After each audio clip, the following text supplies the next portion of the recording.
Isang boses ng babae ang pumunit sa tahimik na gabi. "Oh, kumusta? Tulog na ba siya?" Hindi tulog si Freya. Nakapikit lang siya. Ninanamnam ang huling alaala ng kanilang matamis na bakasyon.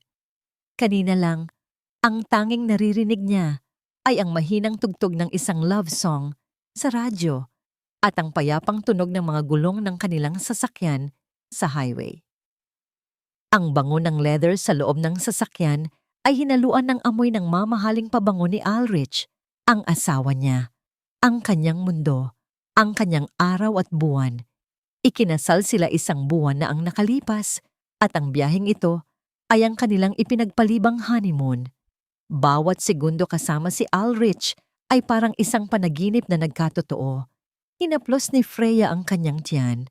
Paano pa kaya kung sabihin na niya rito ang tungkol sa maliit na buhay na nagsisimula ng mabuo sa kanyang sinapupunan?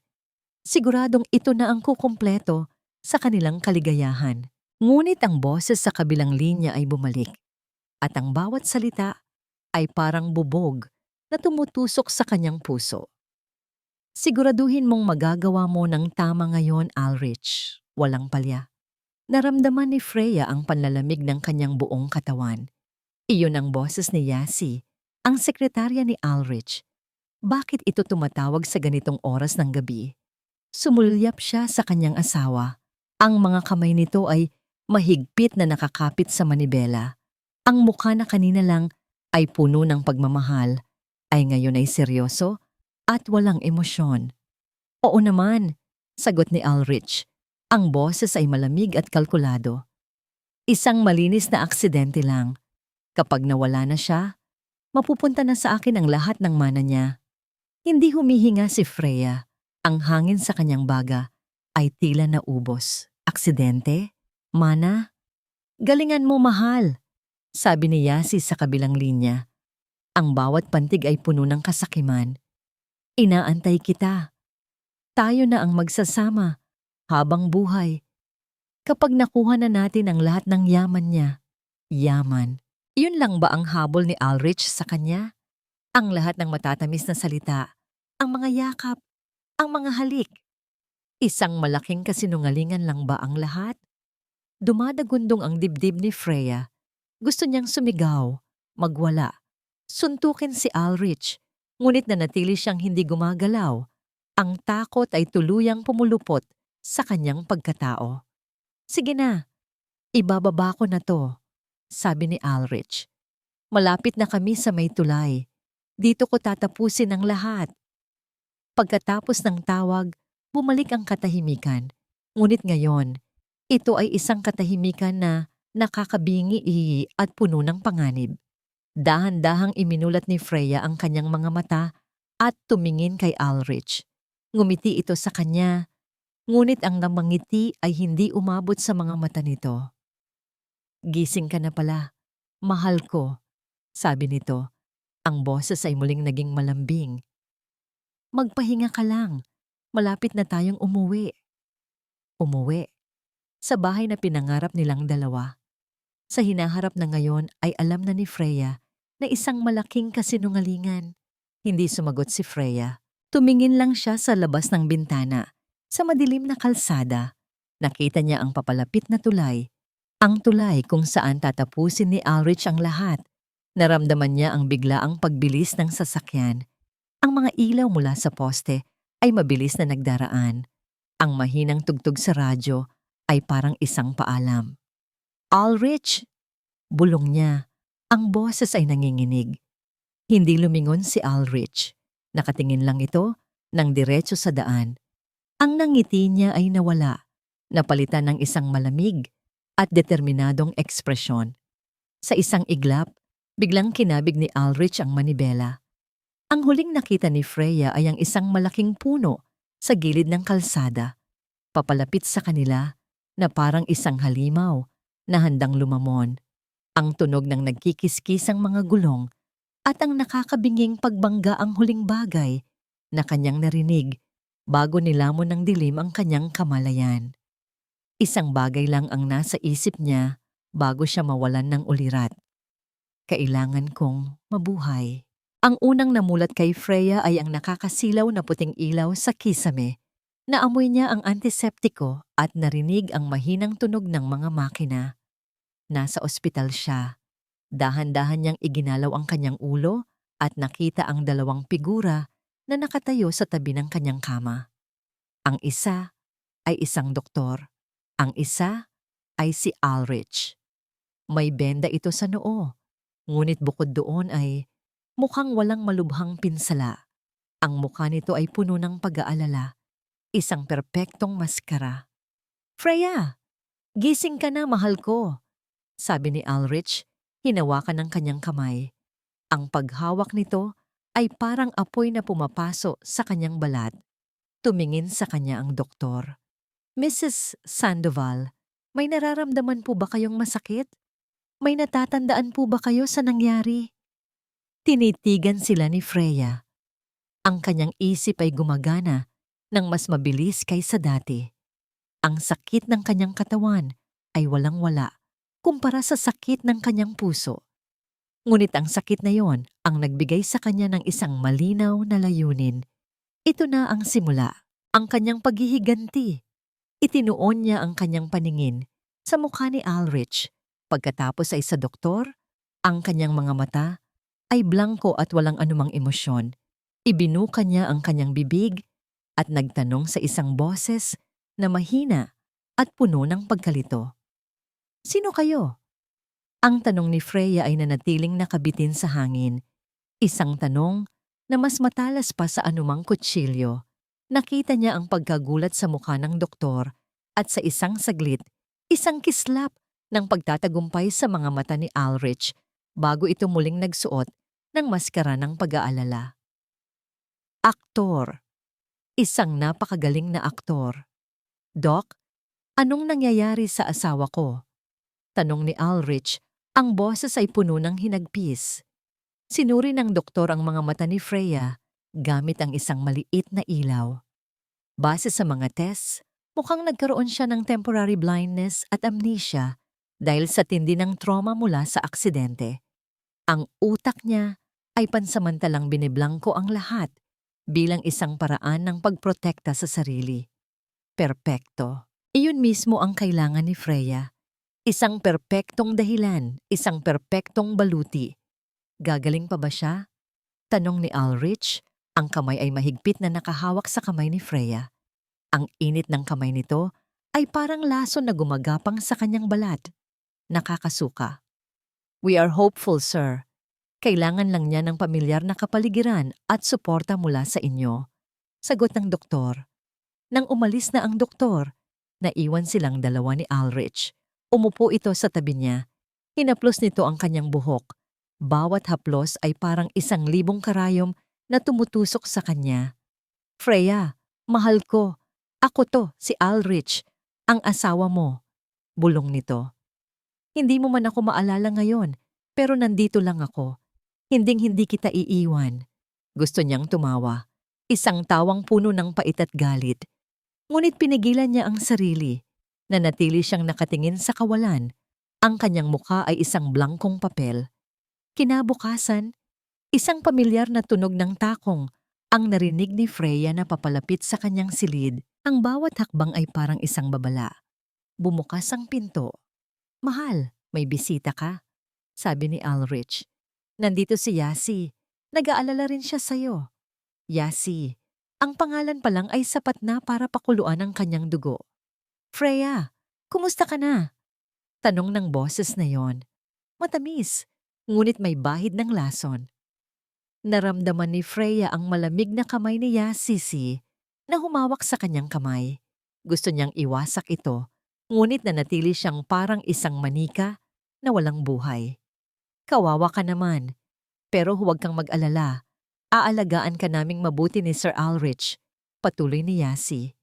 Naramdaman ni Freya ang bahagyang paghigpit ng hawak nito, isang panandaliang pagkawala ng kontrol na nagbunyag sa tunay nitong nararamdaman. Nang gabing iyon, dumating ang taong tunay niyang hinihintay. "Freya." Ang boses na yon, basag at puno ng pag-aalala. Ang boses ng kanyang kuya. "Kuya Adrian, Gusto niyang isigaw, ngunit pinigilan niya. Naramdaman niya ang pag-upo ni Adrian sa tabi ng kama. Kinuha nito ang kanyang kamay. Hindi ito malamig tulad ng kay Yasi o nakakapasong tulad ng kay Ulrich. Ang init ng kamay ni Adrian ay pamilyar at puno ng pagmamahal. Ang nag-iisang katotohanan sa mundong ito na puno ng kasinungalingan. Umiiyak ito. Naririnig ni Freya ang mga pigil nitong hikbi. Sa ilalim ng kumot, kung saan hindi makikita ni Ulrich na nakatayo malapit sa pinto, dahan-dahang pinisil ni Freya ang kamay ng kanyang kuya. Isa, dalawa, iyon ang kanilang sikretong senyas noong mga bata pa sila. Ang senyas na nangangahulugang, magkunwari ka lang, sumakay ka sa akin. Naramdaman ni Freya ang pagtigil ni Adrian sa pag-iyak. Narinig niya ang bahagyang paghinga nito ng malalim. Naintindihan nito, alam na nito ngayon. Pagkalipas ng ilang araw, nang sa wakas ay sila na lang ni Ulrich ang naiwan sa silid. Muling umupo ito sa tabi niya. May dala itong isang folder. Mahal, alam kong hindi magandang oras to, pero may ilang papeles lang mula sa kumpanya na kailangan ng pirma mo. Sabi nito sa isang malumanay na tono, na para bang wala itong anumang halaga. Routine papers lang naman. Ito na, ang simula ng kanilang laro. Hindi umimik si Freya. Itinuro lang niya ang kanyang mga mata sa kawalan. Hindi ko makita, sabi niya sa isang mahinang boses. Huwag kang mag-alala. Gagabayan kita. Sagot ni Ulrich, ang pagkainip sa boses nito ay bahagyang naririnig. Kinuha nito ang kanyang kanang kamay. Inilagay ang isang ballpen sa pagitan ng kanyang mga daliri. Dinala nito ang kanyang kamay patungo sa papel. Naramdaman ni Freya ang makinis at malamig na ibabaw ng dokumento. Ang dokumento na maglilipat ng lahat ng kanyang yaman sa demonyong ito. Firma ka lang dito, mahal ko, bulong ni Ulrich sa kanyang tainga. Ang hininga nito ay mabaho at puno ng kasakiman para sa kinabukasan natin. Sarado ang pinto ng banyo. Doon lang tuluyang inilabas ni Ulrich ang galit na kanina pa niya pinipigilan. Isang malutong na pagmumura ang kumawala sa kanyang bibig habang buong puwersa niyang sinuntok ang pader. Ang sakit sa kanyang kamao ay walang-wala kumpara sa nag-aalab na inis sa kanyang dibdib. Basa, sira. Ang ink sa dokumento ay kumalat na parang itim na dugo. Ang pirma na mag-aangat sa kanya mula sa lahat ng kanyang problema, sinira lang ng isang basong tubig. Aksidente, sabi ng mga nurse. Hindi sinasadya, sabi niya habang nakangiti kay Freya kanina. Pero sa loob-loob niya, alam niyang hindi. Ang paraan ng pagkakatabig ni Freya sa baso, mayroong mali. Imposibleng maging ganoon kaperpekto ang tiyempo. O baka naman paranoid lang siya. Ang isang bulag at may amnesia ay wala namang magagawang ganoon, hindi ba? Buwisit! Lumabas siya ng banyo at kinuha ang kanyang cellphone. Kailangan niyang makausap si Yasi. Nagkita sila sa basement parking ng isang halos abandonadong gusali. Ang amoy ng alikabok at gasolina ay bumalot sa hangin. Pagbaba pa lang ni Yasi sa kanyang kotse, kitang-kita na ni Ulrich ang takot sa mukha nito. Anong nangyari? Nakuha mo na ba? Bungad agad ni Yasi, ang boses ay nanginginig. Sa tingin mo ba magkikita tayo dito kung nakuha ko na? Sagot ni Ulrich, ang bawat salita ay may diin. Sinira niya ang dokumento, tinabig niya ang baso ng tubig. Napahawak si Yasi sa kanyang bibig. Hindi maaari. Ulrich, tumawag na naman sila. Binigyan na lang nila ako ng 1 linggo. 1 linggo! Papatayin nila ako. Tumahimik ka nga, sigaw ni Ulrich. Ang boses niya ay umalingaw-ngaw sa tahimik na parking lot. Sa tingin mo, ikaw lang ang may problema dito. Kung hindi natin ito magagawa, pareho tayong babagsak. Napayuko si Yasi. Ang mga balikat niya ay nanginginig sa pag-iyak. Nakita ni Ulrich ang isang bagong pasa sa braso nito. Mga hayop na yon. Humakbang siya palapit at hinawakan ang baba ni Yasi. Pilit itong itiningala. Makinig ka sa akin. Huwag kang magpapakita ng kahit anong kahinaan. Hinaplos ni Ulrich ang isang lumang peklat sa kanyang kanang kamay, isang manipis na linya na halos hindi na makita. Mayroon na akong pinagdaan ng ganito dati. Mas komplikado pa dito. At sa huli, ako ang laging nananalo. Ang alaala ng isang babaeng sumisigaw, isang nabasag na bote, at isang mahabang gabi ng paglilinis ay dumaan sa kanyang isip. Ngumisi siya. Sanay na siya sa ganitong laro. Anong gagawin natin? Tanong ni Yasi. Bigyan mo ako ng 2 araw, sabi ni Ulrich. Ako ang bahala. Ngayon, umalis ka na. Huwag na huwag kang tatawag sa akin maliban kung katapusan na ng mundo. Bumalik si Ulrich sa kanyang kotse. Ang isip niya ay tumatakbo ng mabilis. Tapos na ang pagiging mabait. Kung hindi niya makukuha ang yaman ni Freya sa madaling paraan, gagawin niya ito sa paraang alam niya. Sa paraang sigurado. Pagbalik niya sa ospital, ang galit sa kanyang muka ay napalitan na muli ng isang mapagmahal na ngiti. Dala niya ang isang bagong set ng mga dokumento. Naabutan niyang natutulog si Freya. O nagtutulog-tulugan. Hindi na siya sigurado. Umupo siya sa tabi nito at hinintay itong magising. Nang sa wakas ay imulat na ni Freya ang kanyang mga mata, ngumiti si Ulrich. Gising ka na pala, mahal ko. May dala ulit akong papeles. Subukan natin ulit, ha? Kinuha niyang muli ang kamay ni Freya. This time, mas mahigpit ang hawak niya. Mas may diin. Ipinipilit niya ang ballpen sa pagitan ng mga daliri nito nang biglang bumukas ang pinto. Si Adrian, ang kapatid ni Freya, nakatayo ito roon. Ang mga mata ay matalim na nakatitig sa folder na hawak ni Ulrich. Dahan-dahang lumapit si Adrian, ang bawat hakbang ay mabigat. Hindi niya inaalis ang tingin kay Ulrich. Tumayo ito sa kabilang panig ng kama, isang balakid sa pagitan niya at ni Freya. Anong mga dokumento yan, Ulrich? Tanong ni Adrian. Ang boses ay kalmado, ngunit may pahiwatig ng bakal. Baka gusto mong ipabasa muna natin sa abogado ng pamilya. Ang tensyon sa silid ay halos nahihipo. Matapos ang tanong ni Adrian, tila huminto ang pag-ikot ng mundo. Nakita ni Freya sa pamamagitan ng kanyang mga mata na nagpapanggap na walang nakikita ang pagbabago sa mukha ni Ulrich mula sa pagkukunwaring pagmamahal, sa pagkainis at sa huli, sa isang pilit na ngiti. Adrian, brother, sabi ni Ulrich, tumatawa ng pilit. Business matters lang. Alam mo na, para ma-secure ang future namin ni Freya. Ang future ni Freya ay pamilya niya ang magsasecure. Malamig na sagot ni Adrian. At sa ngayon, kailangan niya ng pahinga, hindi ng stress sa mga papeles. Labas muna, Ulrich. Masama ang pakiramdam ng kapatid ko. Walang nagawa si Ulrich kundi ang sumunod. Naramdaman ni Freya ang pag-alis ng presensya nito at ang pagsara ng pinto ay parang tunog ng isang kadena na pansamantalang nalagot. Sa wakas, silang dalawa na lang. Narinig niya ang mga yabag ni Adrian na papalapit. Pagkatapos ay isang mahinang click ng lock sa pinto. Inilabas nito ang cellphone nito at pinindot ang isang bagay. Isang mahinang, halos hindi marinig na static na tunog ang pumuno sa silid.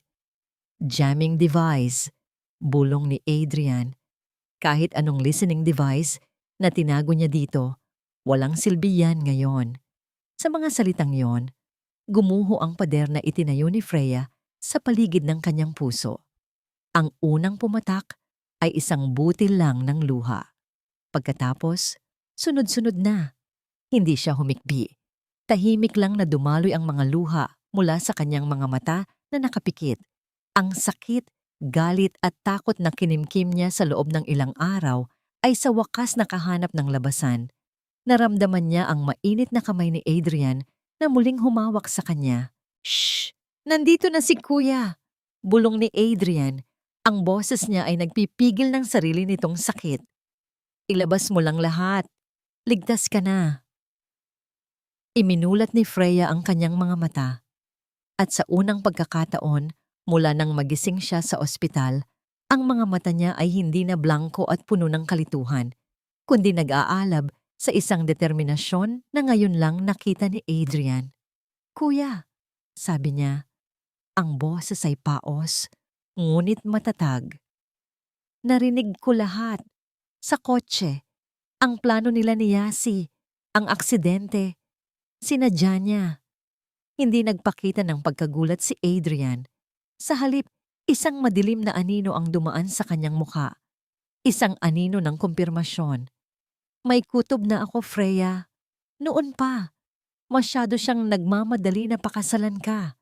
Masyadong perpekto ang lahat ng pinapakita niya. May mali." Ang marinig iyon mula sa kanyang kapatid ay parang isang malaking bato na naalis sa dibdib ni Freya. Hindi siya nababaliw. Ang kanyang hinala ay totoo. "Kailangan nating kumilos, kuya," sabi ni Freya. Pinupunasan ang kanyang mga luha gamit ang likod ng kanyang kamay. Ang bawat luhang iyon ay hindi na tanda ng kahinaan, kundi panggatong sa apoy ng kanyang galit. "Gagamitin ko to. Itong pagkukunwari ko." Habang iniisip niyang isa akong inutil na bulag at walang alaala. Iyon ang pagkakataon nating mag-ipon ng ebidensya. Humanga si Adrian sa bilis ng pag-iisip ng kanyang kapatid. Ang Freya na kilala niyang malambing at masyadong mapagtiwala ay napalitan ng isang babaeng matalas at handang lumaban. "Anong plano mo?" "Patatagalin natin," sagot ni Freya. "Hindi ako pipirma sa kahit anong papeles. Gagawa ako ng mga dahilan. Habang tumatagal at hindi niya nakukuha ang gusto niya, mas magkakamali siya. Lalabas ang tunay niyang kulay." Maya-maya, narinig nila ang pagpihit ng seradura. Mabilis na pinatay ni Adrian ang jamming device at ibinulsa ang cellphone. Sa isang iglap, bumalik ang blankong ekspresyon sa mukha ni Freya at ang mga mata niya ay muling tumitig sa kawalan. Pumasok si Ulrich. "Okay na ba siya?" "Umiyak lang siya ng kaunti," sagot ni Adrian. Ang boses ay malamig. "Siguro dahil sa trauma. Iiwan ko na muna kayo." Ngunit bago umalis, pasimple niyang iniwan ang kanyang cellphone sa ilalim ng unan ni Freya. Nang silang dalawa na lang ulit, nagsalita si Ulrich sa telepono sa isang sulok ng silid. Iniisip na si Freya ay nasa sarili nitong mundong walang alaala. Nagsalita ito sa mahinang boses, ngunit sa katahimikan ng gabi at sa pandinig ni Freya na tila mas tumalas, narinig niya ang ilang mahahalagang salita. "Nauubos na ang pondo. Paidiri ang tingdad mo. Malapit na ang deadline ng mga pinagkakautangan ni Yasi. Kailangan na nating madaliin, bago pa may makahalata." Sapat na yon. Ang kanilang desperasyon ang magiging pinakamalaki nilang kahinaan at iyon ang kanyang gagamitin. Nang gabing iyon, matapos umalis ni Ulrich, kinapa ni Freya ang cellphone sa ilalim ng kanyang unan. Binuksan niya ito at nakita ang isang bagong text message mula kay Adrian. Binuksan niya ito, ang liwanag mula sa screen ay nag-iisa sa dilim ng silid. "May nahanap ako. Isang aksidente rin. 5 taon na ang nakakaraan." Nanlamig ang mga daliri ni Freya habang binabasa niya ang mga salita. Ang puso niya ay kumabog ng malakas sa kanyang dibdib. Hindi lang pala siya ang biktima. Minaneho ni Adrian ang kanyang kotse palayo sa magarbong ospital, palayo sa mundo ng kasinungalingan na bumabalot sa kanyang kapatid. Ang bawat metro na kanyang tinatahak ay naglalapit sa kanya sa isang mas madilim at maruming bahagi ng syudad kung saan ang mga sikreto ay hindi nababalutan ng seda at ginto, kundi ng alikabok at kalawang. Isang malamig at nag-aalab na galit ang gumagabay sa kanya. Ang imahe ni Freya na nakahiga sa kama, nagpapanggap na walang nakikita at walang naaalala, ay paulit-ulit na naglalaro sa kanyang isipan. Ang kapatid niyang babae, ang kanyang bunsong si Freya, ay napilitang maging isang estranghero sa sarili nitong buhay para lang mabuhay. At lahat ng ito ay dahil kay Ulrich. Ipinark niya ang kotse sa tapat ng isang luma at maliit na coffee shop. Ang amoy ng sunog na kape at murang sigarilyo ang sumalubong sa kanya. Sa isang sulok, nakaupo ang isang lalaki. Nakayuko sa kanyang tasa ng kape. Siya na siguro ang kausap niya sa telepono. Si Marco. Paglapit ni Adrian, itinaas ng lalaki ang kanyang tingin. Ang mga mata nito ay pagod. Puno ng pait na naipon sa loob ng maraming taon. Ngunit sa ilalim ng kapaguran na yon, mayroong isang kislap ng apoy. Ang parehong apoy na nararamdaman ngayon ni Adrian. Adrian Sandoval? Tanong ng lalaki.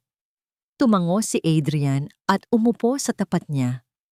Salamat sa pagpunta mo, Marco. Nang marinig ko ang pangalan ni Ulrich sa balita, tungkol sa aksidente ng asawa niya. Alam kong mauulit na naman, sabi ni Marco. Ang mga kamao nito ay nakakuyom sa ibabaw ng mesa. 5 taon, Mr. Sandoval. 5 taon kong hinintay na may 1 taong maniniwala sa akin. Hindi inimbestigahan ng pulis? Tanong ni Adrian. Umiling si Marco at tumawa ng walang saya. Suicide, sabi nila. Malinis daw. Nag-iwan daw ng sulat. Pero peke ang pirma. Alam ko. At may pera si Ulrich. Kayang-kaya niyang bayaran ang katahimikan ng lahat. Huminga ng malalim si Marco na parang binabalikan ng isang bangungot. Ang ate ko, si Eloise, ang matalino siya. Isang matagumpay na negosyante, pero malungkot. At dumating si Ulrich na parang isang prinsipe. Binigay niya ang lahat ng gusto ni ate. Pagmamahal, atensyon, lahat ng akala niyang totoo. Ang kwento ay masyadong pamilyar, parehong-pareho sa nangyari kay Freya. Ilang buwan lang, binago ni ate ang kanyang last will. Halos lahat ng ari-arian niya, ipinangalan niya kay Ulrich, patuloy ni Marco. Sinubukan ko siyang kausapin, pero parang nabubulag na siya sa pagmamahal. Sinabi niyang hindi ko naiintindihan. Isang gabi, tumawag siya sa akin umiiyak. Nag-away daw sila ni Ulrich. Isang malaking away. Yun na ang huling pag-uusap namin. Kinabukasan, natagpuan na lang siyang wala ng buhay sa ilalim ng isang tulay. May nabanggit ba siya tungkol sa away nila? Tanong ni Adrian. Bawat nerbiyos sa kanyang katawan ay alerto. Wala masyado, pero may isang bagay akong hindi makalimutan, sabi ni Marco, at itinuon niya ang kanyang mga mata kay Adrian. Bago siya namatay, may nabanggit siyang nasugatan niya si Ulrich sa kamay daw. Nakipag-agawan daw siya ng bote ng alak. Sabi niya, kahit kailan, hinding-hindi niya makakalimutan ang gabing ito dahil sa peklat na iniwan ko sa kanya. Ang peklat, nakita na ito ni Adrian. Isang manipis na linya sa kanang kamay ni Ulrich na palagi nitong sinasabing isang aksidente lang sa kusina. Ang demonyo. Naniniwala ako sa iyo, Marco, sabi ni Adrian. Ang kanyang boses ay matatag at puno ng determinasyon. Ang ginawa niya sa ate mo, sinusubukan niyang gawin ngayon sa kapatid ko. Pero hindi ako papayag. Hinding-hindi. Tumayo si Marco. May kinuha siya mula sa kanyang bag na nakasabit sa upuan.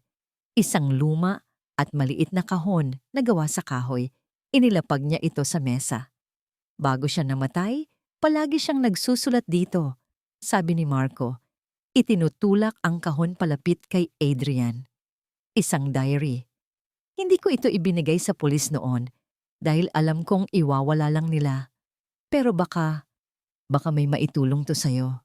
Binuksan ni Adrian ang kahon. Sa loob nito ay isang maliit na notebook na balat ang pabalat. Huling isinulat niya yan, sabi ni Marco. Ang boses ay basag. Gabi bago siya namatay. Ilang araw na ang lumipas. Ang silid sa ospital ay naging isang marangyang kulungan para kay Freya.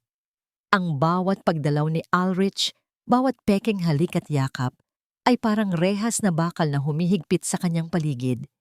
Ang tanging nagbibigay sa kanya ng lakas ay ang text message mula kay Adrian. Isang pangako ng katotohanan na nagkukubli sa dilim. Nang muling dumating si Adrian, alam ni Freya na dala na nito ang katotohanan yon. Gaya ng dati, nilock ni Adrian ang pinto at binuksan ang jamming device. Umupo ito sa tabi niya, ngunit sa pagkakataong ito, may inilabas ito mula sa bulsa ng kanyang coat. Isang eleganteng pluma. Isang Mont Blanc pen. Hindi niya maintindihan noong una. Naalala mo ba to, Freya? Tanong ni Adrian. Ito ang regalo ko kay Ulrich noong kasal ninyo. Tumango si Freya. Isang mamahaling regalo para sa isang demonyong hindi karapat-dapat. Hindi lang ito ordinaryong pluma. Sabi ni Adrian, dahan-dahan niyang inikot ang dulo nito at hinati sa dalawa. Sa loob, sa halip na nilalagyan ng tinta, ay may isang maliit na microchip at isang SIM card slot. Nanlaki ang mga mata ni Freya. Matagal na akong may duda sa kanya, Freya, kaya ipinagawa ko to. Paliwanag ni Adrian. Ito ay isang high-end listening and GPS tracking device. Sa araw ng aksidente, nakita ko sa tracker na papunta kayo sa isang delikadong lugar, malayo sa ruta pauwi. Kinabahan ako, kaya inactivate ko ang audio recording. Natigilan si Freya. Ang hangin ay tila naubos sa kanyang baga. Ang ibig mong sabihin, bulong niya, halos hindi makapaniwala. Ang pagkakarinig ko sa usapan nila, hindi iyon tsamba? Umiling si Adrian. Hindi, Freya. Ako ang nagbukas ng tenga mo. Ako ang nagbigay sa iyo ng babala. Isang realisasyon ang biglang sumampal sa kanya. Mas malakas pa sa pagbangga ng sasakyan. Hindi siya isang biktima na sinuwerte lang na makaligtas. Mula sa simula, mayroon siyang anghel na nagbabantay. Isang anino na gumagalaw para protektahan siya. Kahit na hindi niya alam, hindi siya nag-iisa. Ang mga luhang pumatak sa kanyang mga mata ngayon ay hindi na luha ng pighati, kundi luha ng pasasalamat at bagong tuklas na lakas. Hinawakan niya ng mahigpit ang kamay ni Adrian. Sa isang iglap, ang kanilang pagsasama bilang magkapatid ay naging isang alyansa na hindi kayang tibagin ng kahit anong kasinungalingan. Salamat, kuya. Bulong niya. Ang bawat salita ay puno ng emosyon. Palagi akong nandito para sa iyo, Freya. Palagi. Sagot ni Adrian. May kinuha siyang isang maliit na bagay mula sa kanyang bulsa. Isang eleganteng silver na trambilyang pambuhok, hairpin. May maliit na diamante sa dulo. Ito. Mas bago, mas maliit. Mas malakas ang audio reception, itago mo yan. Ang simpleng trambilya ay naging isang sandata sa kanyang mga kamay. Kinabukasan, naramdaman ni Freya ang pagdating ng pagkakataon. Dinalaw siya ni Yasi at kasama nito si Ulrich. Nag-uusap ang dalawa sa isang sulok. Ang kanilang mga boses ay mahina at puno ng tensyon. Alam ni Freya na ito na ang tamang oras para isagawa ang kanyang plano. Gusto kong maglakad. Sabi ni Freya sa kawalan. Ang kanyang boses ay mahina. Sige, mahal, tutulungan kita. Sabi agad ni Ulrich, nais samantalahin ang pagkakataon para mapalapit sa kanya. Inalalayan siya ni Ulrich na tumayo. Dahan-dahan siyang naglakad, ang bawat hakbang ay maingat at alanganin, tulad ng isang taong hindi nakakakita. Habang papalapit sila sa mesa kung saan naroon si Yasi, sinadya niyang matapilok sa paan ng upuan. Aray, daing niya. At sa pagkakataong yon, habang abala si Ulrich sa pag-alalay sa kanya, ang maliit na trambilya na hawak niya ay sinadya niyang nahulog mula sa kanyang kamay. Dumausdos ito sa makintab na sahig, diretso sa ilalim ng mesa kung saan nakaupo si Yasi. Perpekto. Ayos ka lang ba, mahal? Nag-aalalang tanong ni Ulrich.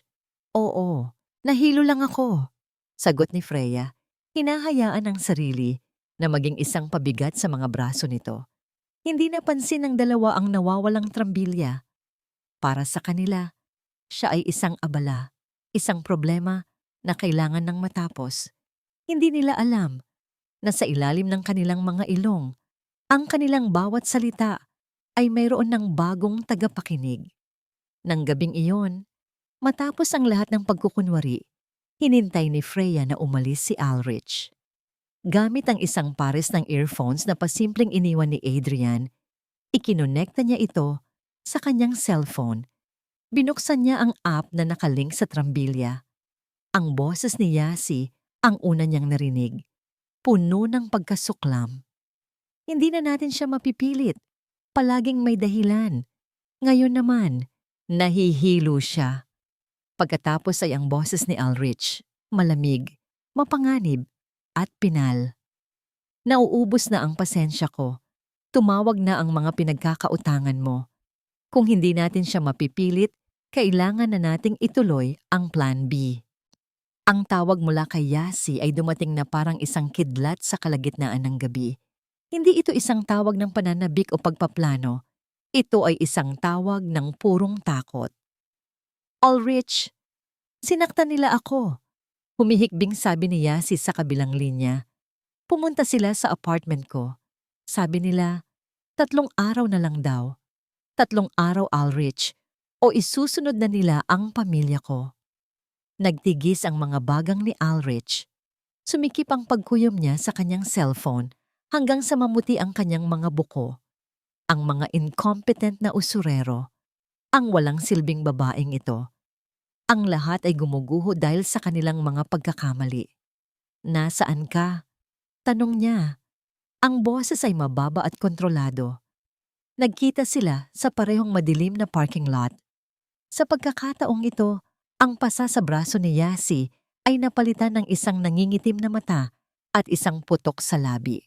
Ang paningin na yon ay hindi nagdulot ng awa kay Ulrich, kundi isang nag-aalab na galit. Isang galit na hindi para sa mga nanakit kay Yasi, kundi galit dahil sa abala na idinudulot nito sa kanyang perpektong plano. Tingnan mo ang sarili mo, sabi ni Ulrich. Ang bawat salita ay may bahid ng pagkasuklam. Dahil sa'yo, nalalagay tayo sa alanganin. Anong ako? Gulat na tanong ni Yasi. Kasalanan ko bang naubos na ang oras? Kasalanan mo na hindi mo kayang kontrolin ang mga problema mo, sigaw ni Ulrich. Pero tapos na yan. Ako na ang tatapos nito. Anong gagawin mo? Tinitigan siya ni Ulrich. Ang mga mata nito ay malamig at walang emosyon. Plan B. Umatras si Yasi. Ang sunog? Ulrich, masyadong delikado yon. Mas delikado ba yon kaysa sa mga taong humahabol sa'yo? Ganting tanong ni Ulrich. Wala na tayong oras para sa pagpapanggap. Tapos na ang pagiging mabait na asawa. Kung hindi maibibigay ni Freya ang yaman niya ng kusa, kukunin natin ito mula sa kanyang abo. Nanginig si Yasi, ngunit wala nang pagtutol sa kanyang mga mata. Tanging desperasyon na lang. Umalis si Ulrich at nagmaneho papunta sa isang lugar na matagal na niyang hindi binibisita. Isang talyer na ang harapan ay para sa mga sasakyan, ngunit ang likod ay para sa mga transaksyong hindi kayang harapin ng liwanag. Tumawag siya sa isang contact. Ang usapan ay maikli at direkta. Kailangan ko na bukas. Yung pinag-usapan natin dati. Ang timer at ang special na gasolina. Walang tanong na ibinigay sa kabilang linya. Tanging ang presyo at ang oras ng pagkuha. Pagbalik ni Ulrich sa ospital, ang mabigat na aura ng krimen na kanyang binalak ay nawala. Napalitan ng isang pamilyar na ngiti. Ang kanyang Freya, ang kanyang gintong gansa. Naabutan niya itong nakaupo sa tabi ng bintana, nakasakay sa wheelchair na itinulak doon ng isang nurse.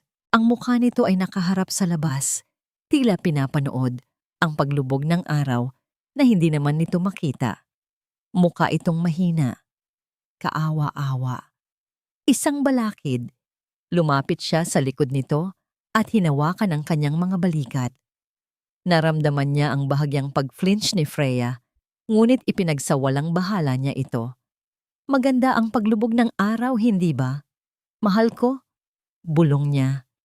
Isang malamig at masamang nangiti ang sumilay sa kanyang mga labi habang nakatingin siya sa walang malay na asawa.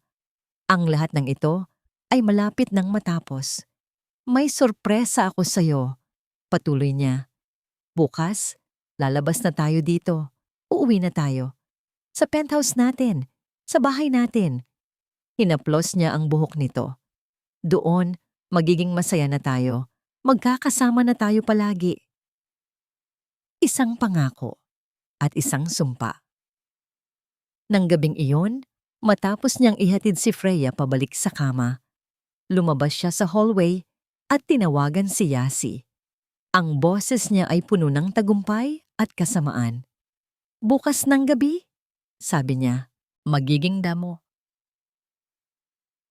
Abo na ang lahat ng problema natin at sa wakas, magiging atin na ang mundo. Ang biyahe papunta sa penthouse ay ang pinakatahimik na biyahe sa buong buhay ni Freya. Katabi niya si Ulrich. Ang kamay nito ay nakapatong sa kanyang hita. Nagpapanggap na nagbibigay ng kapanatagan. Ang bawat haplos nito ay parang yelo na gumuguhit sa kanyang balat. Malapit na tayo sa bahay natin, mahal, bulong ni Ulrich. Magugustuhan mo doon, tahimik. Tayong dalawa lang. Hindi ito ang kanyang tahanan. Isa itong libingan na inihanda para sa kanya. Ngunit hindi umimik si Freya. Isinandal niya lang ang kanyang ulo. Ang mukha ay nakaharap sa bintana na para bang meron siyang nakikita. Hindi ito ang aking katapusan. Sabi niya sa kanyang sarili. Ito ang kanilang katapusan. Pagdating nila sa penthouse, ang amoy ng bagong pintura at mamahaling muebles ang sumalubong sa kanya.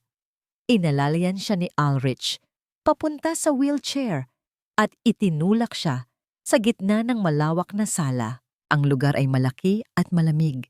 Walang buhay, tulad ng pagmamahal na ipinapakita ng kanyang asawa. Magpahinga ka lang dyan, mahal, sabi ni Ulrich. Maghahanda lang ako ng makakain natin. Ngunit alam ni Freya na hindi pagkain ang ihahanda nito. Iniwan siya ni Ulrich sa gitna ng sala. Narinig niya ang mga yabag nito na papunta sa master bedroom. Pagkatapos, katahimikan. Isang katahimikan na mas nakakabingi kaysa sa anumang sigaw. Pagkalipas ng ilang minuto, lumabas ito. Lumuhod ito sa harap niya at hinawakan ang kanyang mga kamay. Freya, sabi nito. Ang mga mata ay puno ng pekeng pagsamba. Mahal na mahal kita. Pagkatapos ay hinalikan siya nito. Isang halik na malamig at may lasa ng pamamaalam. Ang huling halik ni Judas. Tumayo ito. May kukunin lang ako sa kotse. Babalik ako agad. At umalis na ito. Narinig ni Freya ang pagbukas at pagsara ng pinto at ang tunog ng lock na pinihit mula sa labas. Kinulong siya. Naiwan si Freya sa katahimikan. Nag-iisa, ngunit hindi siya natakot.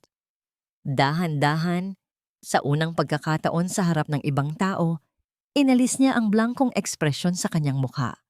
Itinuwid niya ang kanyang likod. Kalmado niyang hinintay ang hudyat.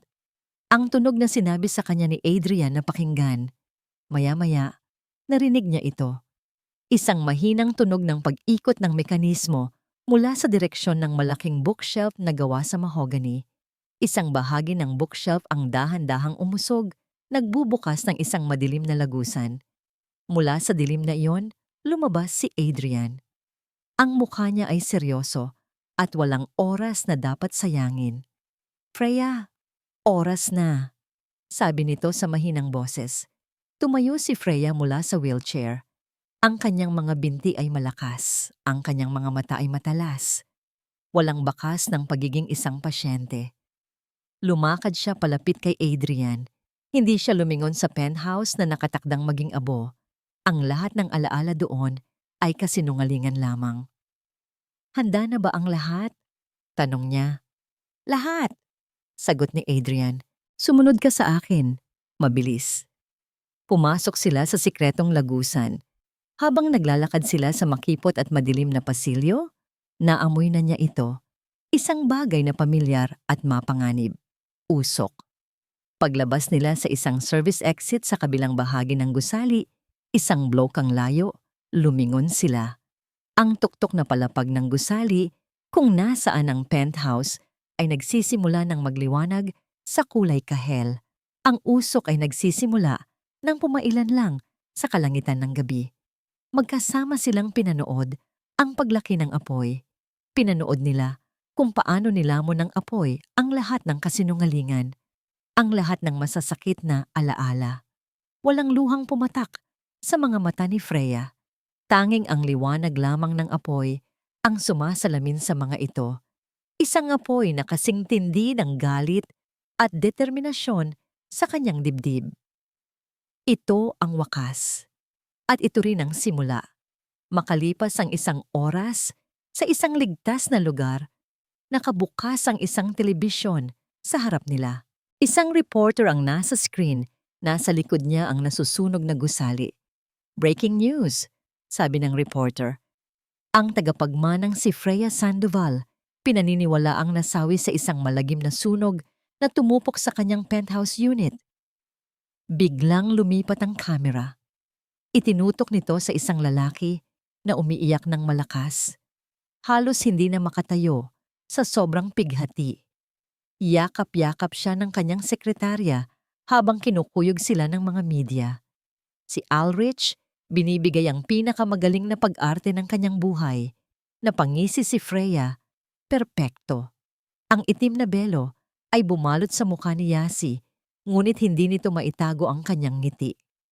Sa tabi niya, si Ulrich ay nakatayo, nakayuko ang ulo. Ang bawat hikbi ay dinadala ng mikropono sa buong simbahan. Ang aircon ay nanunuot sa buto, ngunit ang pawis ni Yasi ay tumutulo sa ilalim ng kanyang itim na damit. Hindi sa lungkot, kundi sa tagumpay. Ang libing ni Freya, ang kanyang libing, ang araw ng kanilang kalayaan, ang araw ng kanilang tagumpay. Hindi ko akalain na ganito kaaga siyang mawawala sa akin, sabi ni Ulrich. Ang boses ay basag sa pagkukunwari. Ang asawa kong si Freya, ang aking ilaw. Ang bulong-bulungan sa simbahan ay tumindi. Ang mga kamera ng media ay kumukurap. Sinisikap ko na ng bawat emosyon o pagkukunwari ng biyudo. Naglakad si Ulrich patungo sa pulpito, dala ang isang papel. Gusto kong magbigay ng eulogy, isang huling paalam sa aking minamahal na Freya. Nagsimula siyang magbasa, ang bawat salita ay puno ng pekeng pighati. Habang nagbabasa siya, isang matalim na tunog ang pumunit sa katahimikan ng simbahan. Ang malaking pintuan sa likod ng simbahan ay dahan-dahang bumukas, nilingon ng lahat. Huminto ang lahat ng bulong-bulungan. Ang mga kamera ay sabay-sabay na lumingon patungo sa pinto. Nakita ni Ulrich ang liwanag na pumasok mula sa labas at isang anino. Dahan-dahan, sa gitna ng matinding katahimikan, isang figura ang lumakad patungo sa gitna ng simbahan. Hindi ito isang multo, hindi ito isang kaluluwang naligaw. Ito si Freya. Nakasuot siya ng isang eleganteng puting damit, kasalungat ng itim na kulay ng libing. Ang kanyang buhok ay nakalugay, ang kanyang mukha ay kalmado at puno ng matinding galit. Ang kanyang mga mata ay matalas at nakatitig. Hindi na bulag, hindi na malito. Naglalakad siya. Hindi na kailangan ng wheelchair. Ang paghinga ni Yasi ay nanatili sa kanyang lalamunan. Multo. Bulong niya. Ang kanyang mga mata ay nanlalaki sa takot. Si Ulrich, sa pulpito, ay biglang natigilan. Ang papel sa kanyang kamay ay nahulog. Ang kanyang mukha ay naging puting-puti.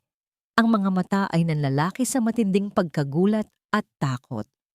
Ang kanyang bibig ay bumukas, ngunit walang salita ang lumabas. Lumakad si Freya patungo sa altar. Ang bawat hakbang ay may kapangyarihan. Huminto siya sa gitna, nasa pagitan ng kanyang kabaong at ng pulpito kung nasaan si Ulrich. Hindi mo ba ako nakikita, Ulrich? Tanong ni Freya. Ang kanyang boses ay malinaw at matatag. Umaalingaw-ngaw sa buong simbahan. Hindi ka ba masaya na buhay ako? Naglakad si Adrian patungo sa harapan.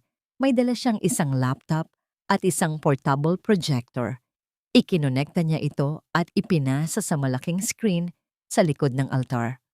Ulrich, sabi ni Adrian, Ang kanyang boses ay puno ng awtoridad. Kilala mo ba ang babaeng ito? Lumabas sa screen ang isang lumang larawan. Isang magandang babae, may ngiti sa mga labi. Si Eloisa, hindi pa rin nakakakilos si Ulrich, paralisado sa takot. Mula sa gitna ng mga upuan, tumayo si Marco. Ang mga mata niya ay nakatitig kay Ulrich. Ate ko yan. Pinatay mo rin siya, Ulrich. Nagkaroon ng bulong-bulungan sa loob ng simbahan. Nagsimulang kumuha ng litrato ang mga photographer. Hindi lang yan, sabi ni Adrian. Binuksan niya ang laptop. Ang boses ni Ulrich at Yasi ang umaling-awngaw sa simbahan. Isang malinis na aksidente lang. Kapag nawala na siya, mapupunta na sa akin ang lahat ng mana niya. Dito ko tatapusin ang lahat. Ang lahat ng tao ay nagulantang. Narinig ng lahat ang pagplano ng pagpatay. Hindi peke yan. Sigaw ni Yasi. Tumatakbo patungo sa screen, sinusubukang patayin. Ngunit hinarang siya ng security. Ang sunog sa penthouse? Sinadya mo rin, Ulrich, sabi ni Freya. Ang kanyang boses ay puno ng pagkasuklam. Nakuha namin ang lahat ng ebidensya. Ang video ng pagbili mo ng pampasiklab. Ang mga tawag mo kay Yasi. Ang lahat. Dumating ang mga pulis. Tahimik silang lumapit kay Ulrich. Hindi mo to magagawa sa akin, Freya. Biglang sigaw ni Ulrich. Ang kanyang mukha ay naging pula sa galit at desperasyon. Akin ka. Akin ang lahat. Pinaglalaruan mo lang ako. Ako ang asawa mo. Sinubukan niyang lumabas sa pagitan ng mga pulis at nilusob si Freya. Ang kanyang mga mata ay puno ng matinding puot. Sa isang iglap, kumilos si Adrian. Mabilis siyang humakbang. Hinarang ang daanan ni Ulrich bago pa man ito makalapit kay Freya. Isang malakas na suntok ang tumama sa mukha ni Ulrich, dahilan para matumba ito sa sahig. Huwag na huwag mong dudurugin ang kapatid ko. Galit na sigaw ni Adrian. Hinawakan ng mga pulis si Ulrich, pinusasan, habang ito ay patuloy na nagpupumiglas at sumisigaw ng mga pagbabanta. Ngunit ang mga salita nito ay nawalan na ng saysay sa gitna ng pagkabigla at galit ng mga tao sa simbahan. Hindi kumurap si Freya. Tinitigan niya si Ulrich na tila isang insekto na walang halaga, walang takot, walang awa, tanging isang matinding pagkasuklam. Dinala ng mga pulis si Ulrich at Yasi palabas ng simbahan kung saan naghihintay ang hukbo ng media. Ang kanilang pagbagsak ay live na nasasaksihan ng buong bansa. Nang sa wakas ay umalis na ang lahat ng kaguluhan, niyakap ni Adrian si Freya ng mahigpit. Ayos ka lang ba, Freya? Tumango si Freya. Ayos na ako, kuya. Sa wakas, ayos na ako. Ang simbahan ay unti-unting nawalan ng tao. Naiwan si Freya at Adrian sa gitna ng katahimikan. Sa harap ng kabaong kung saan nakalagay ang mga bulaklak, nilapitan niya ito. Hindi ito kabaong ng kanyang katawan, kundi kabaong ng kanyang lumang buhay. Ngumiti siya. Isang ngiting malaya. Makalipas ang ilang buwan, ang kaso ni na Ulrich at Yasi ay mabilis na nilitis. Sa dami ng ebidensya, ang audio recordings, ang mga testigo tulad ni Marco, ang video ng pagbili ng pampasiklab, at ang testimonya ni Freya, sila ay nahatulan ng pagtatangka ng pagpatay at arson. Nakulong sila. Ang kanilang kapalaran ay selyado sa likod ng mga rehas. Para naman kay Freya, ang kanyang buhay ay tuluyang nagbago. Hindi na siya ang inosente at mapagtiwalang tagapagmana na madaling naloko. Siya ngayon ang CEO ng Sandoval Group of Companies. Bawat desisyon, bawat pulong ay pinamamahalaan niya ng may katalinuhan at kumpiyansa. Ang kanyang mga mata, na minsay nagkunwaring bulag, ay ngayon ay matalas na nakakakita sa bawat detalye, sa bawat intensyon. Sa isang board meeting, pinangunahan niya ang pagtalakay sa isang malaking investment project. Ang bawat miyembro ng board ay nakikinig sa kanya ng may respeto at paghanga. This project, sabi niya, will not only bring profit, but also create sustainable opportunities for our communities. This is the future of Sandoval Group. Pagkatapos ng pulong, dumiretso siya sa isang sementeryo. Ang sementeryo kung saan nakahimlay ang kanyang mga magulang. Naglagay siya ng sariwang bulaklak sa kanilang lapida. Mapa, bulong niya. Sana ay ipinagmamalaki niyo ako. Hindi na ako ang Freya na madaling masaktan. Natuto na akong lumaban.